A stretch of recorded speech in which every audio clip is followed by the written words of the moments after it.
Welcome everyone to another episode of the Comic Chronicle podcast. I'm your host, Dakota Morgan, coming to you guys from Phoenix, Arizona.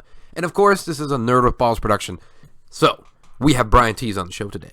Brian is an artist who's worked on AVP, Alien vs. Predator. And a side note, if you're wondering why we say AVP in the book, and the AVP book series really, that we're talking about the Alien vs. Predator book series. We're working on a new Predator book dropping in February. You know, Star Wars, a whole bunch of other things. You know, Brian is such a wonderful guy. We covered a little bit of anxiety today and talking about it. And as artists, or creatives in general, really, we cover it. You know, we talk about, like, one, he gives a little bit of helpful advice. I give a little bit too. But we also talk a lot about his work as a creative and, you know, being a creative in today's world. We also talk a lot about predators. Because, not like sex offender predators, but like predator, like the alien predators. So we talk a lot about those guys and working and designing them and how Brian designs and what he takes from it.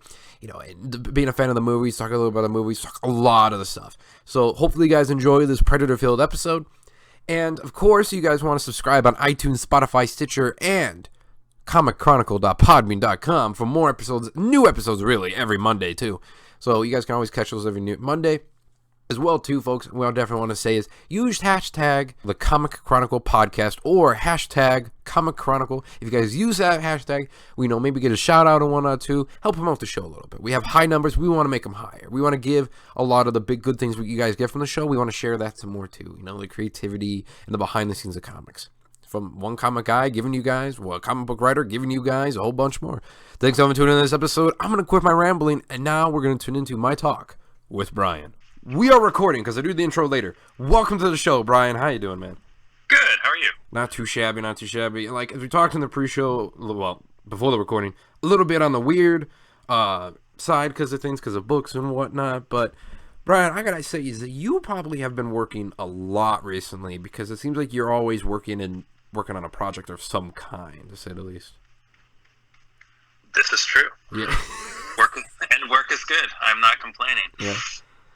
Well, there's a couple. Currently, I'm working on Predator with Dark Horse, and there's two other projects that I'm kind of getting going on, but I can't really say a whole lot about those yet. But excited about that too. So fair enough. I love it, and we'll talk about Predator later on because man, excited for that. But first off, I gotta say is that, like, looking at your Instagram page, I looked at it, and it's like you're a man of class, of art, but it also seems like you like to go on a lot of adventures. I do. I like to live a full life. Yeah. Which is the best, to say the least. I mean, because you're not gonna want to just sit in a studio all the time. As much as, like, if someone listening in a studio right now is like, "Hey, you piece of shit," no, but they're like, "Wait a minute." No, I mean, it's I think, like, I got a little bit later start in my career than I think a lot of guys did. And I spent a lot of, probably up to 30, just exploring and going on adventures as much as I could. And I think I hit 30, and I was just like, well, I better get a little bit more serious about this art thing if I'm going to do anything with it. So I don't think I got my real first job till I think it was I got a break doing a couple of pages of pencils for Amazing Spider-Man, and then that things just kind of went from there. So if you look at my Instagram, you'll see, like, I went on that down to the Bonneville Salt Flats to the land speed records in there for motorcycles, and I'm an avid motorcyclist myself. So really, what do you ride? Right now, I ride a Moto Guzzi V7. Ooh, nice. So it's a fun little bike. I kind of miss having a bigger bike, but it's a fun little bike itself. So I'm in the spot right now where a lot of people who I know who I'd work with bikes on, like dirt bikes or Harleys or anything like that, I think once on Navajo, I'm at that spot at the moment. This is now the bike podcast, but I'm kind of curious. Like, I have a car. I live in Phoenix, Arizona. It's like a good place to live, to have a bike, you know. But yeah, I'm like in the really hot debate of shit. Do I want to get one for the extra payment on it? Because everyone I know who I could maybe ride with or anything else or work on it or anything, they've all got, either one got in an accident and they're all wrecked, or two, it's because it's Arizona, or two because they sold them. So I'm like in that debating thing, like, what do you think? Like at the moment, as a guy working in the arts and film and comics and working at a car, should I wait, or do you think maybe try to invest in one now? Why not now? I mean, if you've got the money and you can, why not? I mean, nothing's holding you back except for yourself. So go for it. That's true. All right. Well, when future records come up, they're like, "Wait, why'd you get why'd you get a bike?" Listen to the podcast. But I've been hit like 5 times and I still ride. So I mean, you've got to love it. Oh yeah, it adds to the adventure a little bit too. And it's like we're like, well, what happened? We just got right back up and kept going. Because it's what you do in life, you know. You get hit, you get right back up. Exactly. So, curious a little bit on your side of things, Brian, is I always like to hear people's origin stories because I think they matter to the person themselves and then also for other people to listen to, because I think origin stories, despite if it's Spider-Man, we know it. We don't fucking need it. But when it comes to people in the arts, we kind of want to know a little bit. So where did you like start with comics, man? What was that one thing where you're like, or even just art in general, like what was that one thing where you're like, okay, I want to draw, I want to create, you know, I want to be an artist sort of thing? So with me, it was a bit of a journey. I was one of those kids that always drew in school and stuff, and actually almost got kicked out of school a couple times during like middle school and high school for drawing things I wasn't supposed to. What? It's just, it was like, I think during the beginning of where there started to be like gang violence and stuff in schools, and you know, I was drawing like Punisher and just kind of like just a lot of people shooting and killing and stuff, and it doesn't have the same context as it does now. I mean, back then there wasn't, you know, school shootings or anything like that, but still there was, you know, there was more violence, I think, at a gang level happening around the schools where I was at, and I think they were worried that I was spreading gang culture, which was furthest from the truth. You were the propaganda. You're like, I just want to draw art. Here's Punisher. Yeah, I was just drawing comic book characters. So, that was kind of interesting. But yeah, I did art throughout high school, and I never actually thought of it as a career. It's just something I enjoy doing. And I was actually more interested at that point and exploring like criminology. Like at that time, I think I wanted to maybe become like a police detective or something like that. I was interested in mystery and homicide and things like that. And then so I did some work doing loss prevention for, it was like Nordstrom or something like that. Yeah, it was Nordstrom. Was the first job, and it was fun. It was kind of like playing cops and robbers, but it was also highly depressing. You get people, you know, into the office, and it's not like a high priority for the police to come and respond to those calls. So you're waiting for like 3 or 4 hours with those people sometimes, and they just divulge their life stories to you, and it was just really depressing. And it's just like, okay, I don't really want to do this, but it was a decent paycheck, and it was actually my first motorcycle accident that was, I think I was like 19 at the time, and that kind of, I was laid up for about a month, and I started drawing and working on some comic ideas that I had from high school, and that kind of, I was like, you know, I want to pursue this. I am happy doing this, and if I can try doing that, then that's what I'm going to do. And I think that's when I got a little bit more of an approach of life, of just being like, life's short, take advantage, do what you want to do. Yeah, which, I mean, sometimes that happens. You know, you get that thing where people always say, oh, nothing good from traumatic experiences. I say sometimes your truer self can come from a traumatic experience, because, you know, you sit down, you think about things like, as you said, you think about life, you think about, wait, what's important? Wait, what do I want to do? And obviously, if you're doing that, that is, you. I don't think you're a loss prevention officer. I think you were basically a therapist for criminals. It's really what it seemed like.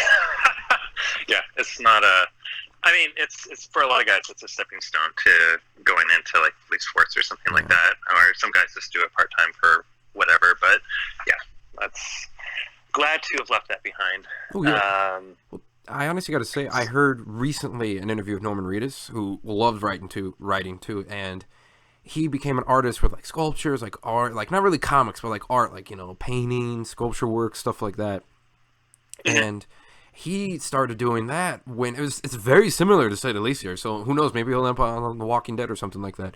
But you never know in this weird world. But he got hit by a truck and he was so destroyed, and he used like army toy soldiers as like his art thing. He started like making designs and doing photography and stuff like that with them, and then creating like little sculpture things because he was just so messed up. He was just hiding in a hotel because his face looked like mush. So it's like, wait a minute here, that sounds a lot like that. You got hit by a bike, or you got hit when you're riding, and the next thing you know, you're like, well, I found my true self. Yeah, and it's not everyone gets the opportunity either. I mean, I think that I'm glad I had that experience of doing what I needed to do to survive, and but also waking up with like a heavy heart every day, just feeling like something wasn't quite right, and so I think that's true for a lot of people. Yeah. You have that little bit in you, and I think that's what a lot of people struggle to find, especially these days too, where they're just like, we never can, but then a lot of people struggle, but then a lot of people are able to find it due to like online, the internet, social media, all that other jazz, and all the opportunities that are available, like that's really... I think it's hard to find your own voice in general, like just to figure out who you are as a person. I mean, we grow up and we emulate things that we like, and we're just trying to find a way to fit in and to connect with people, and oftentimes you do it at the expense of yourself. Like, I don't think it's hard to find that true person that's in you. Mm-hmm. So I think that's important for everybody. Like, I think that's regardless of what you do. It's I don't think there's a lot of outlets for it out there right now either. I mean, especially with the influence of social media and just where our culture is. Yeah. Well, I'm agreeing with you on that one there, in that sense. And I think, though, like, once you find that voice, once it's found, because, I mean, we both know once we found it, and we really, truly did, is you just keep rolling with it. Once you find that voice of you as, like, an artist, no matter what it is, or just overall, I'll say a creative, because I got people from the film industry who listen to the show too, and like, it's just a guy as a creative in general. Once you find that voice and you keep going, there is no stopping. Like, if it's actually truly something you want to do and something you love with a passion, truly in your heart, mind, and soul, I think you never really give up on it. And people always come in and be like, "Oh, I got out of it. I never went back, like, for 20-something years." And I'm like, well, then it wasn't truly for you. Oh, it was. Like, was it though? Because in 20 years... I like fans hit me up all the time and stuff like that. And I'm like, well, maybe it's not for you. Like, what do you actually like doing? Like, what is that thing? Because I think it was Ralph Garman said once, ex-radio host and whatnot. He said, if you like acting and you say you want to be an actor, don't do it. And he tells people that because they will look at him and say, no, fuck you, I'm going to do it. Because that's the motivation thing right there. Is like, oh, don't do it. Because everyone's going to be like, oh, go for it. But the one person says, don't do it. That's where the gears get grinding. This is where the flame gets ignited. And you're like, wait a minute. No, I want to do it. I'm going to do it. I'm going to be myself. Fuck you. Yeah. Yeah, at a certain point, you just gotta do it. Like, you can't... There's a lot of people that like to sit around and talk about what they could do and everything. But, until you actually do it yourself, you're never going to know. That's true. And I do got to ask you, as a busy guy sort of thing and whatnot, is because you work a lot in comics, as well. I get work in a few series as a writer, and work in the film industry and such, and podcasts, and there's a lot of stress, a lot of anxiety and sort of stuff like that. And I was sometimes like asking this with folks too who work a lot, is what do you do to help that a little bit? Like, what's that like sort of stuff? If you have it, if not, that's fine. That's chill. I get it. But like, if you I get, like, you're asking about anxiety. Yeah, like a little bit of that, like working in the, like, as a creative and whatnot, and kind of getting with it. Like, what is kind of your things that you do with it? Like, if you get it when working on a project or something like that, or as we were saying before the show, like right now, I'm kind of like, I hope people like this new book as we're recording this podcast. Yeah. I think I suffer from anxiety, and it's usually with stuff that mentally I know that there's nothing to worry about and everything's fine. But there's just that unknown quality or aspect of things where it like from a mental state, it seems irrational, but from an emotional state, it seems very rational. And I've kind of just, for myself, I've learned that once you just kind of put one foot in front of the other and just kind of go with it, that really not, like, the world's not going to end. You're going to be okay. And, you know, people might love your work, they might hate it, and there's always going to be somebody out there that hates your work. And there's going to be a lot of people that love it. So I've just kind of learned through just repetition that, you know, that it'll be okay. And I think if you can exercise and, you know, avoid drinking too much and getting enough sleep, just kind of generally taking care of yourself, you're going to be able to handle those things a little bit better. I've gone to excess and different things, and it doesn't help. It's a temporary escape. And yeah, so the healthier you can keep yourself, and just remind yourself that a lot of people feel anxiety, feel anxious about things, and you're not alone, and just, you know, I like it. You can do it. Just charge through. I like it. It was something that I did want to cover a little bit because this guy suffers from it too. You know, like there's a lot of fans out there and a lot of other people working the business always like, well, you talk a lot of things. Why not talk about that? It's like, fair enough, you know. So I had to put you on the spot there. Didn't mean to do that at all. But like, no, it's fine. Yeah, it's just something, you know, like I don't think people talk about it too much. We do a little bit with it, but it's like one of those things where people look upon us as creatives and they say, hey, oh, it's fine. Like, you guys are always 100% fine. You get to do what you want. It's like, yeah, we get to do what we want, but there's also an underside that we're, like, stressed. Well, yeah, and I think that, I mean, everyone I've ever talked to that's honest about it, there's, no matter how good you are, there is still an element of self-doubt, which is your greatest enemy.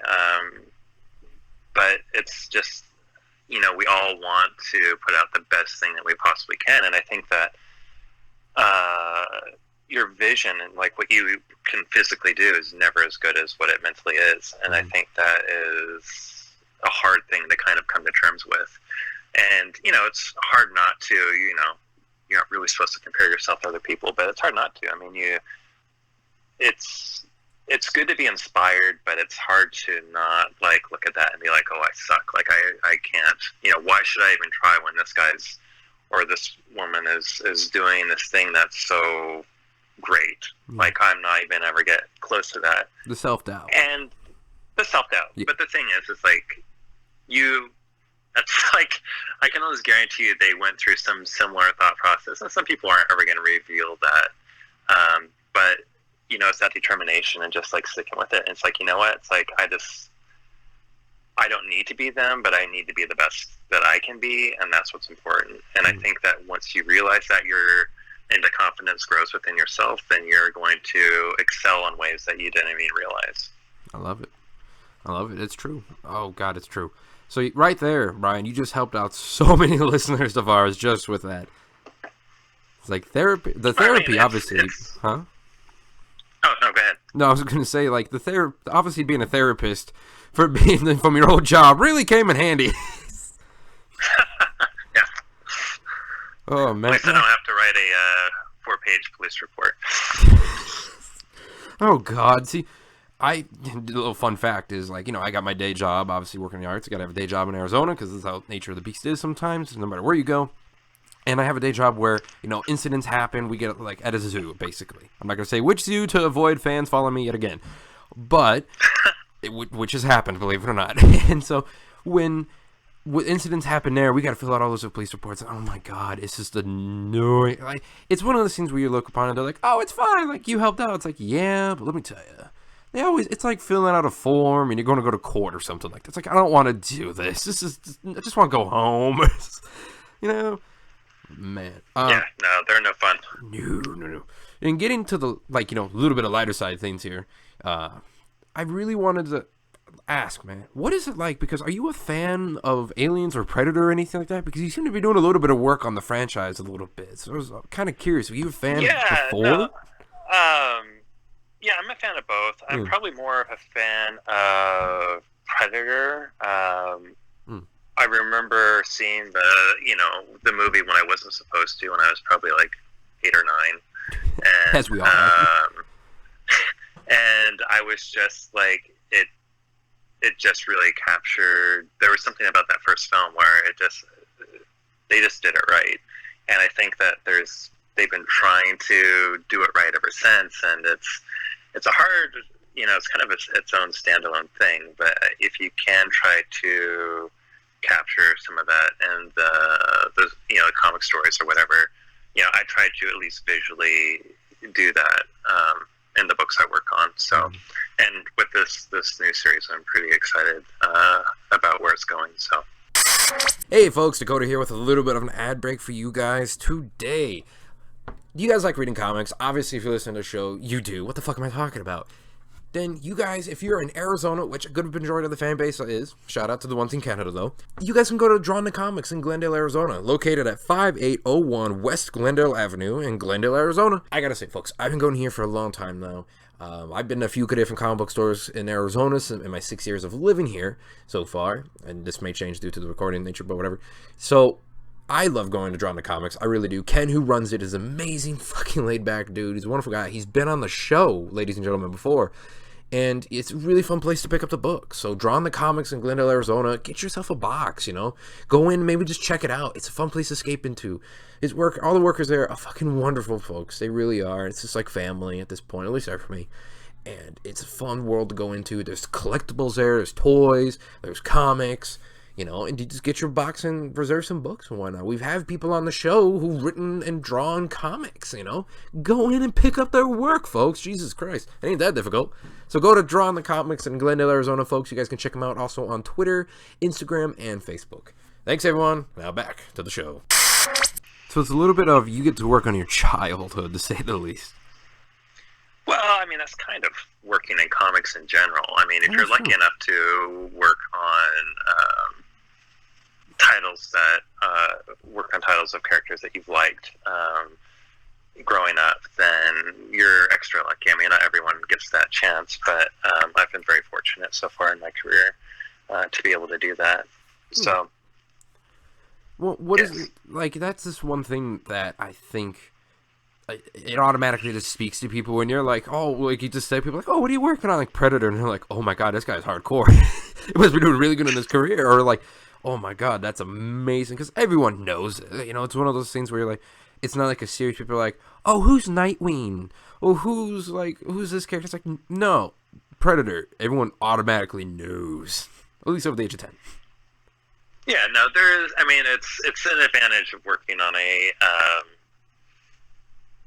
like kind of a movie franchise or a property. But it's, there's certain characters, like working on a Predator or like a sci-fi book, like you're going to be, or like a sci-fi horror, which is what I've mostly done in my career up to this point. You're kind of, you're drawing similar things over and over again. And so if there's other aspects of things that you want to draw, then you don't get a chance to do that. So it is nice to be able to bounce around a little bit. So I'm hoping that, I love working on Predator. It's been a great opportunity, but I'd like to venture in and do some other things too. So we'll see what happens next. What's your franchises you want to do then? What's those like dream lists what right would now? I like to do? Yeah. Well, I mean, so It's gotta be a list, tough. Brian. Come on. We all have that well, list. It's changed quite a bit, because I would actually, so one book I would, like, if you asked me 10 years ago, I would have been like, oh, I want to do a Punisher story. That was one character that I really, wanted to put my own brand on. And now it's like, you know what, I actually would really like to go in and explore if I was going to do like a superhero character, I'd probably like to go in and really have fun with the whole Winter Soldier character, and do some really, so my first long inking job with Marvel was inking over Butch Guice on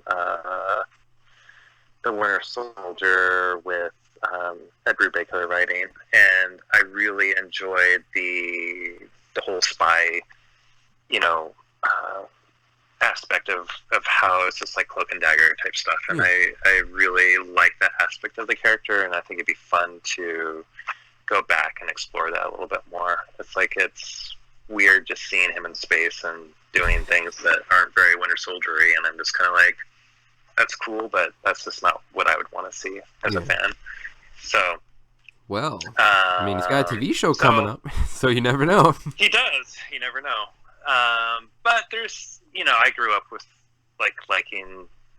So when I first started reading comics was in the late '80s, early '90s. So that was like when Wolverine was big, and X-Men, and Spider-Man, and Punisher. And the time of pouches, really. Yes, it was the whole Liefeld, McFarlane, Jim Lee era. So I was definitely influenced by all that. And of course, there's I've always been a fan of Batman and Superman since I was younger, but I grew up mostly a Marvel guy. But I do like, the elements of the DC universe too. I just never was really exposed to it and haven't explored it as much. Oh, well, so sorry, that was a long roundabout answer, not really answering anything, but probably just throw me on any of the darker Marvel books and I'd probably be happy. No, you're good. I mean, it should be noted you are working while doing this too, so I give you a lot of credit. And people who have been on the show before who work while doing the show, I give a lot of credit to. It's a lot of brain power, so it's fine. But Winter Soldier would be definitely. I mean, Winter Soldier is a good dark one to do. I mean, he definitely is. I love how you're like, oh, back to the spy route, because people are like, oh, he's so fun doing all this stuff with the Avengers. Like, yeah, but he's kind of a solo. It's kind of like he is really like the James Bond meets Batman. Yeah. No, totally. And I don't know, I could definitely see it doing that sort of thing. So like darker Marvel sort of thing, but you said sci-fi a little bit too. Like, do you have any, like, maybe an indie property or movie franchise maybe you would like to do? Yeah, I've got,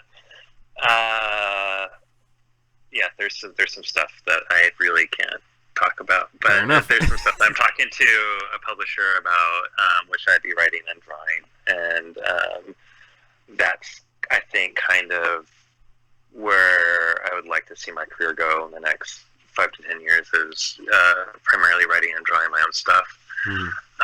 So your own kind of indie book sort of thing.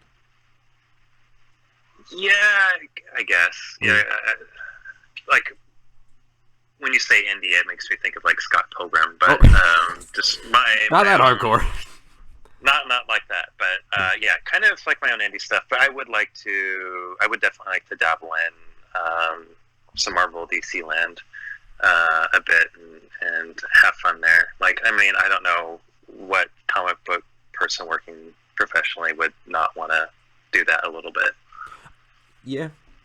I mean, shit, even myself, I kind of want to dabble in, like, Marvel, DC. Everyone's like, but you write good in, like, creative-owned books. I'll say creative-owned instead of indie. They're like, yeah, but you kind of want to at least write one issue of, like, Spider-Man, or, like, a little bit of the childhood in there. Like, it'd be kind of nice to dabble, at least dip a toe into the little fountain over there. Yeah, no. It's, let's face it. I mean, it's a lot of that really inspired us to want to work in the field to begin with. So. Oh, yeah. Oh, 100% that. I mean, there is 100% we all come from somewhere you liked. I mean, shit, you worked on a Spider-Man book. You said that was your first one? Yeah, there was, I think it was like the Grim Hunt was the series. It was like a 5 or 6. Maybe it's only 4. I don't remember. I think it's 5. But I remember there was, I think something was going on with the production and they needed help. And I was assisting Stefano Gaudiano at the time, helping him out just with some general inks here and there. Not like officially, but just kind of like, I'd do some background stuff. And then this situation came up and was like, hey, do you want to, they need somebody to do a couple pages. I've thrown your name in there and, let's see what they say. And so I turned in my layouts. I'm like, yeah, go ahead, do it. And then Stefano inked it to give it the cohesion with the other artists working on the book. And so I kind of got my break doing that, and so after that I started doing more inking work with Marvel and stayed at Inker for about a year and a half, 2 years before moving to Dark Horse and getting my first real penciling and inking job doing Star Wars Legacy. Very nice. And that's another like giant franchise you touched on. Like, did you get a call, or did they call you into a meeting and like, hey, we want you to work on Star Wars? No, it's kind of a funny story. So I was at Emerald City, and I was a couple of months out of work, and I was really I don't work other jobs other than doing freelance illustration. So I just had a couple of months where I was running really, really lean, and it's like, oh man, I don't know if I'm gonna be able to keep doing this, and had a table at Emerald City, got it the last second. It was run by Jim Demonakis at the time. But anyway, he allowed me there. Someone, one of the other artists bailed, and I took up shop there and was just doing commissions and had my portfolio out. And the editor for Star Wars came up and looked through my work and asked if I was available, and I was like, yeah. And so offered me a job on the spot, and that was, it's like one of those rare instances, and I was very fortunate, very lucky, and so yeah, I've been working with Dark Horse quite a bit since then. I couldn't even imagine. You're just sitting there at Emerald, and you're just like working, like all that stuff's going on, and then they're like, hey, you want to work on Star Wars, kid? What? wait, what? Like double take it for a minute there, like, me? Yeah, no, it was a bit surreal. I was quite happy, and then I think at the end of the convention, with the amount of adrenaline and stress going through my system, I think the Monday morning after I woke up and threw up in the toilet, and then just from all the stress, and then I felt fine. It's like, okay, I'm ready to work now. So threw up all the bad. It's just time to go. It's like, all right. That's right. Sometimes you gotta get rid of it. So. Sometimes a good vomit is all you need, folks. No, I'm kidding. Don't do that. Don't do. I guess sometimes you gotta watch what you say. You never know, but you really do, because there'll be some fan who's like, I faked. I stuck my finger down my throat and vomited. I listened to you, Dakota. Like, why? You idiot. I would not recommend doing that. This is totally just stress. Yeah, which not physically induced. No. Just put that in parentheses. Not physically induced, just stress. And so that Star Wars led you into AVP, and then AVP led you into Predator. Yeah, so I had so Star Wars did that for 9 issues, I think, before Disney before Lucasfilm. What happened? Fox. When Lucas Fox got purchased first. Well, Disney purchased Disney purchased Star Wars, or Lucas, and then so once that happened, Disney was already with Marvel, and so we lost the license, went over to Marvel to do Star Wars, so Dark Horse stopped working on it, and then I think Marvel basically cut all ties with anything that we had done at Dark Horse. So at that point, I had an opportunity to do a create-our-own project, which I was doing, and then there were some issues that kind of came up, and I ended up being put on AVP at that point, or Predator, with the whole life and death thing. Mm-hmm. Very nice. I mean, so they're kind of like, okay, we like this guy. We want to keep Brian.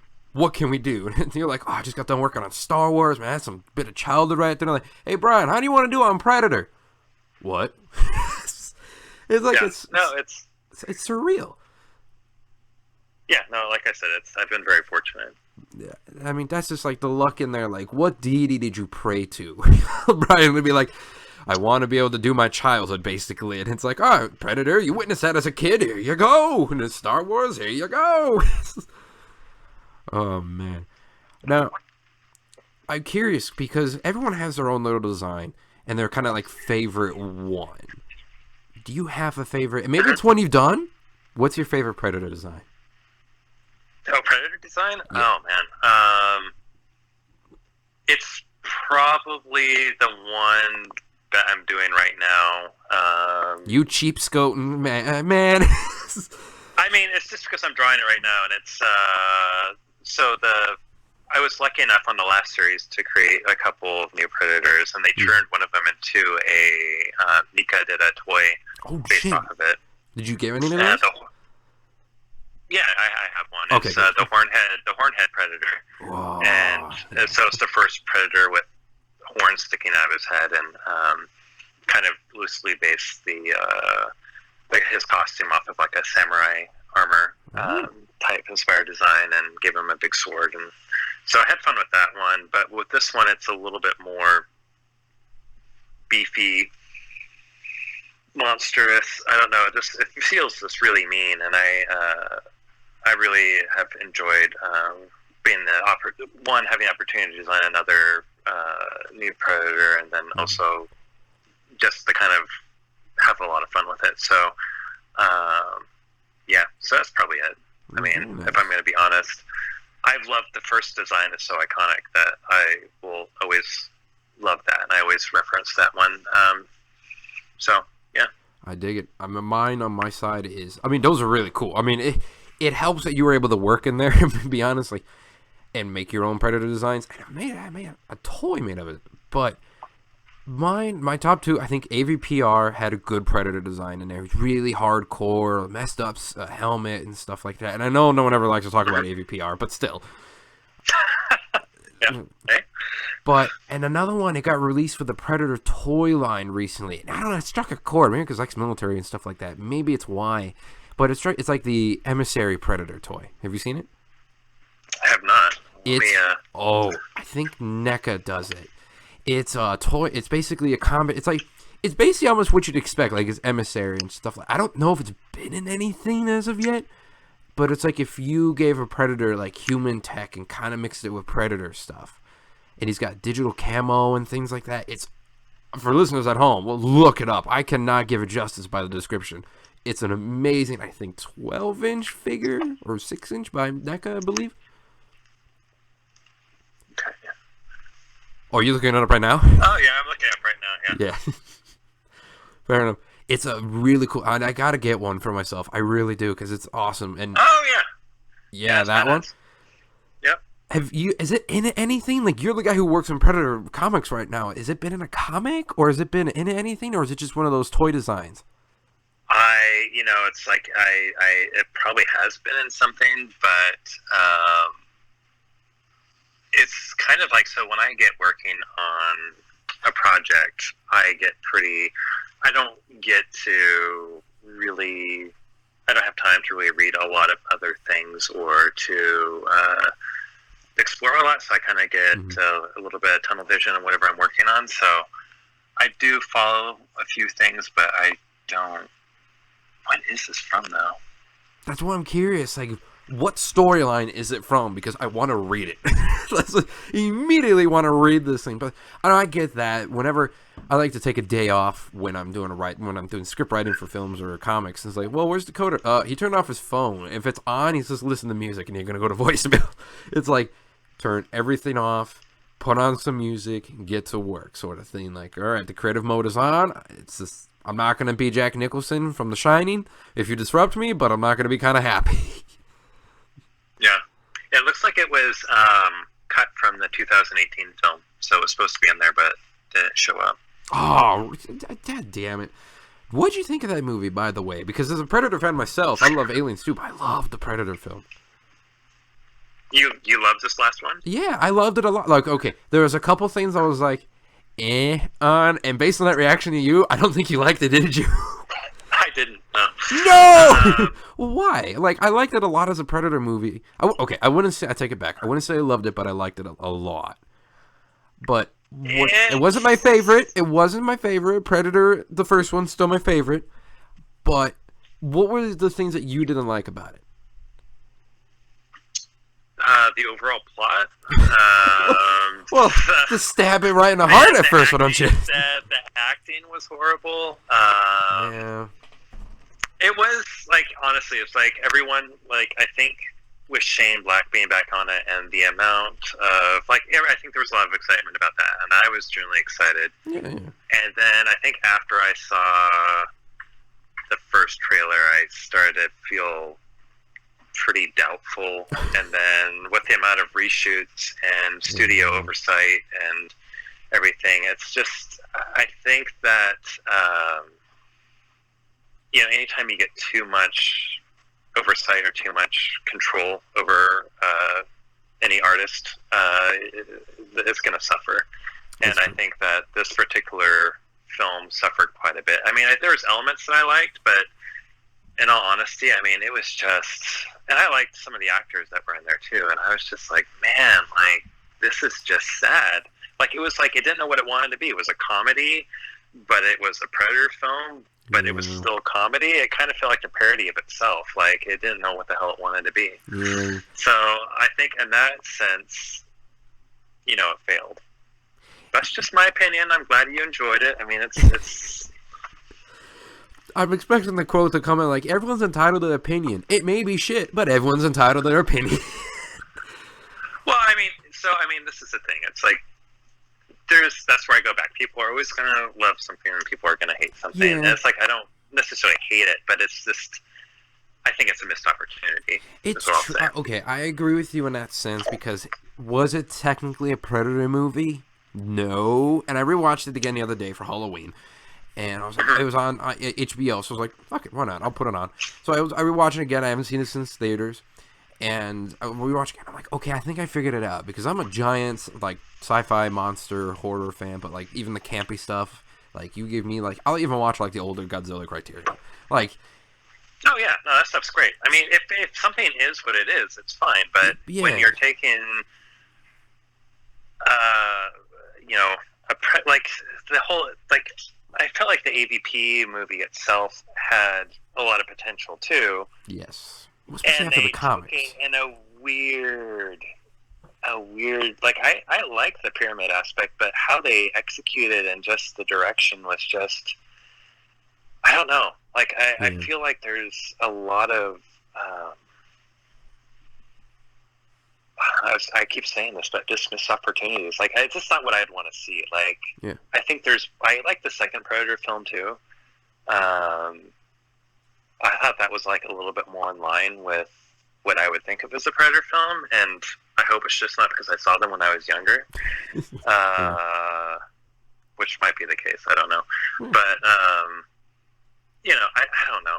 I even like the. Was it Predators with where they get sent to the planet? And... Oh yeah, that was a good one. Yeah, that was pretty good. I think what the problem is now, and what you might not be a fan, because I've noticed it, but I'm okay with it as well, because I mentioned the Godzilla stuff, is we live in a time now where they're like, oh, those monster movies, you know, people like campy, like late night sci-fi channel stuff, like the giant fire, like lava tarantulas or whatever it was. You know, like, people love that sort of thing. What if you take these monster movies and we give them like that? But it's not what the fans want. Like, you know, I'm okay with it. I'll probably enjoy it. But I think when they make it kind of that B monster movie sort of thing, but you're taking an A monster movie and making it a B monster movie, it's noticed. And I did notice it the second time around. Like, oh, shit. They made it a B movie, but on a high budget, and it's Predator. Shit. Yeah, and it's that quality. I mean, that's it's I think that you can do something with those properties and have a smarter script. I think that a lot of times they just focus on, you know, oh, it's this type of movie, so this is what we want to see out of it, rather than like, why don't we try to elevate this into something even better than what the first one was, if we can. Like, you know, that attitude is not taken when making these films, and I think that's where the missed opportunity is. It's like, you could do there's a lot of great IP out there, and I think they realize that, but how they approach to exploit it, I think I I'm not in on those meetings. I have no idea what takes place, but it just feels like there's a lot of misdirection. Hey, folks at home, this is your host, Dakota, here with a little bit of an ad break. Do you guys like the Comic Chronicle podcast, and do you like getting in-depth interviews with people of, moreover, not interviews, but conversations with people in the businesses? Well, guess what? If you love film and television, go check out the Film World podcast that I host on iTunes, Spotify, Stitcher, and filmworld.podbean.com, because I get to talk to people all over from the business of film and TV, of actors, creature actors, writers, directors, cinematographers, all these people, VFX artists, hell. They all come onto the show. We give in-depth conversations about what they do. People from Jurassic World, Planet of the Apes, Transformers, Godzilla, numerous times, and voice actors. And we give all these in-depth conversations with you guys from all sorts of ranges of different things on the Film World podcast. So if you guys like the Comic Chronicle podcast, you'll probably like Film World. Thanks everyone for tuning in. Hopefully you guys are enjoying the show. And now back to the conversation at hand. Yeah, I can agree with that. I enjoy what's going on, but there is so much opportunity. I mean, especially like yourself, you work in the comics with it. And if we look at the AVP comics from, I think, the 90s, and then you look at the film, you're like, what the hell? Like, what's going on here? Because the comics, that's what I love. I loved your work in AVP. I love your working on Predator and stuff like this, too, because it's a fan working on, the IP. And the comics themselves have always been so damn. Even Batman and Alien worked. And it's like, what? Oh, yeah. Like, and all the other DC crossovers with Dark Horse with that. So, the comics sometimes have been so much better than some of the movies recently. And it blows my mind away. It's like, how? Like, they started as movies and they went in the comics, but now the comics are better? What the fuck? What's going on here? But it's a weird world we live in with being a Predator fan. And I'm a huge Aliens fan and I'm a huge Predator fan, but I love the comics more. Do you like Aliens more than Predator? Or are you are they on par? They're on par. They're seriously on par because I love everything about Predator and I love the Aliens. Aliens was first in the fandom because I saw Aliens first before Predator. Mm-hmm. But I love Predator and all the aesthetic and how the Predators are, the like little culture thing, like the lore basically. Like Predators are amazing. Like it'd be a dream project to work on. As I'd work in SFX for films too, and as an actor, it'd be a dream project to be in a Predator movie or work on a Predator book or be a part of it in any way. Like that's why I'm like, you're living the dream, Brian, because monster movie nerd is like, oh, monster book, fuck yeah! Like even though I'm working on a giant monster book right now. Like, I'm working on a kaiju comic that has, like, a couple issues out right now. It's like, I'm like, there's some IP I want to touch. And it may be, like, Vegas-style groping touching, but it's fine. Yeah. Oh, man. Well, so I'm kind of curious. There's one question. I've never really asked this of anybody on the show before, but I've asked friends of mine and whatnot, too, who work in the business, like, off-record and stuff. But I got to ask, like, as a guy who's a fan of, obviously, Predators, this is now Predator talk, but, and, like, doing characters and such like that, but say Predators, and you're doing your own, are you given, like, the leeway to make your own design? Or are you given, like, a set of, here's, some points we want you to hit, and go from there? Or is it, like, the design, we want you to just bring this? No, honestly, they say, hey, maybe make this one scarier than the other one, or that's awesome.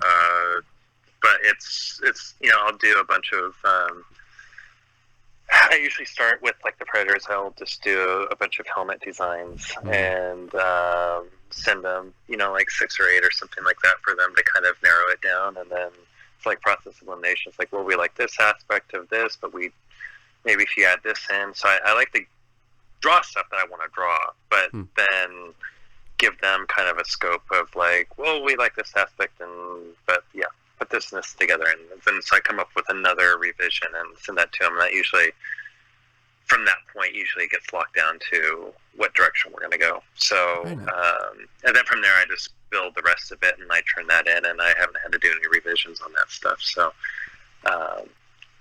so yeah, it's a pretty fun, simple, I guess, operation. Very creative leeway. Yeah, no, that's creative. I can do just about whatever I want. I mean, I try to look at things like I'll look at skulls of different animals or other helmet designs, not like Predator helmet designs, but like armor and different cultures, or things that I might find scary, like elements of different animals or things that I've seen, or something that looks aggressive. And so I try to pull from just life experience and just observations I've made. I love it, because I was going to ask, like, that's really good shit to take from, because I was curious. I asked that because I was really curious on, like, what you use to bring a Predator, like, what do you use to bring a design to such an iconic character when you're given that leeway. So, like, that's just, because that's a lot of what is, like, research, it seems like. And you just mentioned a little bit, too. Like, it seems like a lot of research when you're like, they're like, okay, give us what design. Like, okay, what am I going to do here? It's stuff I love the characters. Yeah, no, it's a lot. And there's, like, I also have to go in and look at every other, after I come up with the design that I like, or a theme that I like, I will go through and I try to look for what other people have done with Predators, just to see I'm not, like, mimicking or copying what someone else has done, even if it's unintentional. It's just like, oh, well, someone already thought of this concept, so I'm going to do something else with it, or I'm going to scratch that and come up with something completely new. So, I will do that, where I'm, like, looking to see, because some people have come up with some really, really cool shit where I'm just like, wow. Emissary like Predator? Yeah, some of the sculptures that I've seen out there are just, like, phenomenal. Like, just blows me away. So, props to those guys. And the fans, I think a lot of, it counts kind of in the sculpture side of things, is NECA themselves. Like, there's so much, like, inspiration you can take from those too, like those NECA toys. I don't know if you've ever, like, dove into those, like all the ones that aren't like, they're not really canon, but they're like aliens. They do, like, the queen face hugger or something like that, or like the gorilla alien, but Predator does trillions of extra designs that are not in books or movies or anything like that. So I think there's so many. Have you ever looked at those though? Yeah, no, there's some really cool stuff. I think just sometimes for lighting reference, I'll use, I have the original, like the movie Predator, and then the one that I designed for the NECA toys.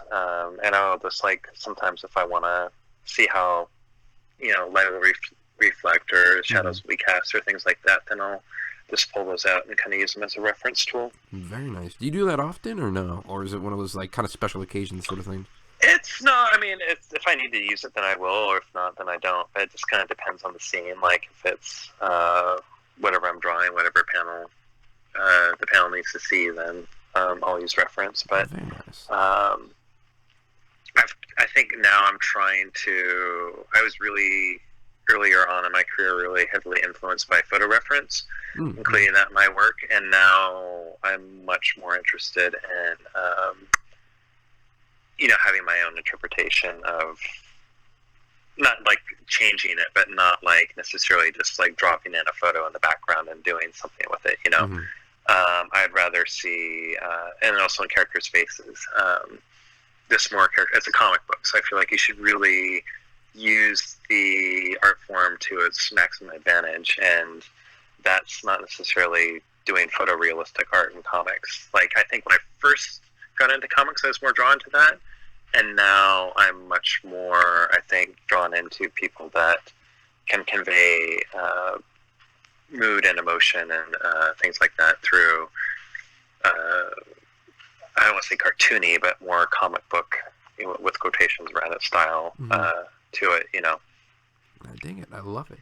I was just curious because I know some people do love to do that sort of stuff, so I was just curious, like, if it is one of those things, because I know... James, I'm drawing a blank on his name. James Gurney, James Gurney, I believe it is, who did, like, the Dinotopia. That's how he did all this stuff for his books. And so he did, like, photo reference, all this, like, he'd be his kids or something like that dressed up in cardboard suits, and next thing you know, it's like, here's a guy in a leather suit riding a pterosaur, and it's like, what the shit? Like, so that stuff just always blows me away when artists like yourself do that. So, like, use those models and, like, turn it into something so beautiful on the page or on the screen, depending. Like, that's also one other thing. Yep. We're taking a consensus here on the show, and fans have always been very curious, because I get people who ask me, and I'm like, fuck, I don't know, I'm not an artist. But What is easier? Because this is seriously a big fan question. What is easier to do? Is it easier to do, say you're doing a Predator, or maybe you're doing Spider-Man or something like that. What is easier to do? Digital or pen paper? Oh, man. It depends whatever you're more efficient with. I mean, it depends on artist to artist. I know a lot of guys that have gone to working in digital because it is faster for them. And there's a bit of a time where it's a learning curve where you're getting to know everything, but I think that for certain people, they can find a way to do what they did on pen and paper and transfer it to digital and have it look virtually the same.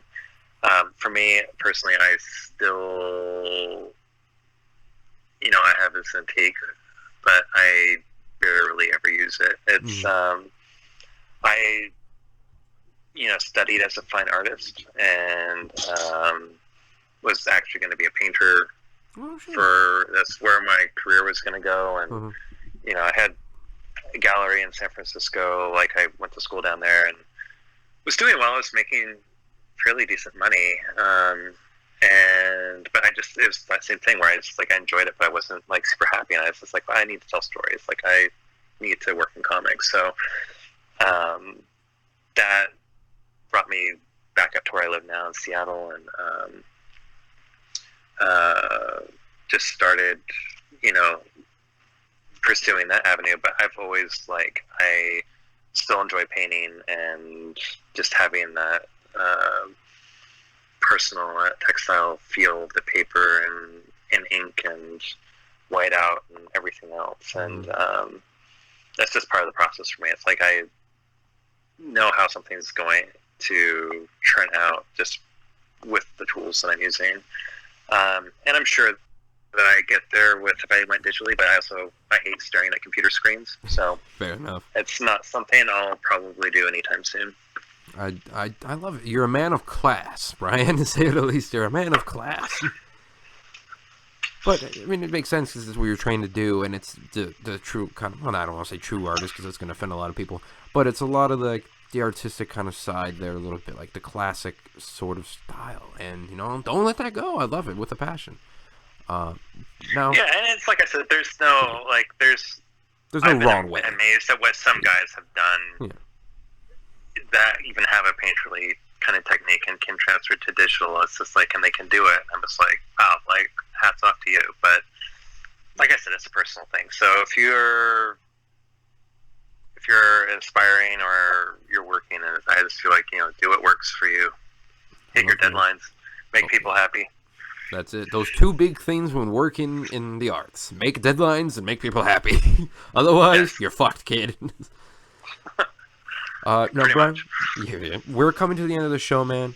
And I definitely want to say thank you for coming on. It's been a blast having you on, because this has been I don't often get to talk Predator to people, especially an artist who works in the books. Cool. Yeah, no, it's been a lot of fun. Sweet. And also, promote yourself, man. What books? I mean, obviously we got Predator coming out in February. This is the end of the thing here, man. Predator coming out in February. Oh man, I just check out Instagram. It's Brian Thies Art or Brian _Thies_art. Instagram. I'll probably be posting a little bit more coming up here after when the new year starts. Promoting Predator and other stuff that I've been working on that hopefully I can start talking about a little bit more. Sweet. And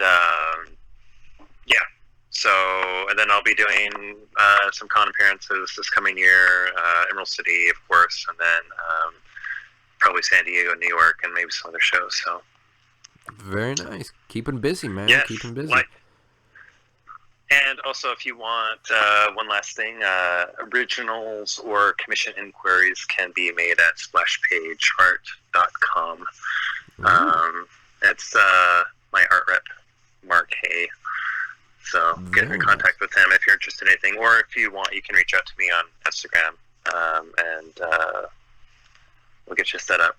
So sweet. I might send you something because I got a new workshop I'm moving into, and I'm really looking for some really cool art. I might hit you up on that, to say the least here, because I'm like, Brian does some really good shit. Predator, yeah. It's one of those things when you move into a new space, you're like, decorate it.